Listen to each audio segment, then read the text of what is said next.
the history of hate violence against the Asian community, Asian Americans in this country is a long and ugly history. The discussion surrounding hate crimes is front and center following the deadly shooting in Georgia that killed 8 people, including 6 Asian women. President Biden is urging Congress to pass the COVID-19 Hate Crimes Act, which would allow the Justice Department to better track data relating to hate crimes. Dr. Mack with Ohio Wesleyan University says the act looks good on paper, but without proper enforcement, it will not prompt meaningful change. If we're not also strengthening the Justice Department's ability to actually go about and classify all of these incidents as hate crimes and make sure that they're tried to the fullest extent of the law as well as punished to the fullest extent of their law, it's not going to change anything.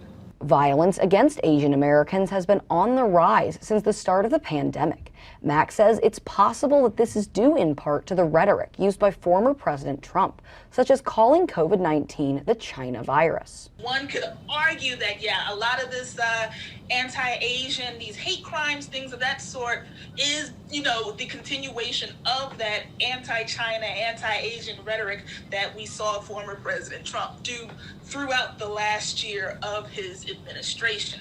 Dr. Young-Chin Liu is a former professor at Ohio State that works with a variety of Asian American-based organizations in Central Ohio. He says the crimes against Asian Americans will continue until they are recognized for their accomplishments as American people.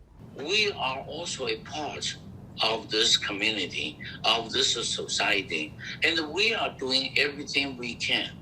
Now, he agrees with Dr. Mack that the harsh rhetoric has contributed to the rise in violence against Asian Americans. Mike Gentithis, a professor at the University of Akron, says that hate crimes and hate speech are very different under the law.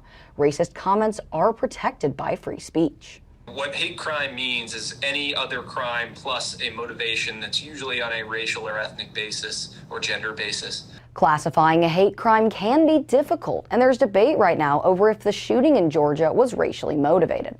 For now, Dr. Liu says it's important for the Asian American community to focus on their next steps, including advocating for the passage of the COVID-19 Hate Crimes Act and working for a better understanding among law enforcement of hate crimes. For Ohio 24/7 Now, I'm Emily Dahl.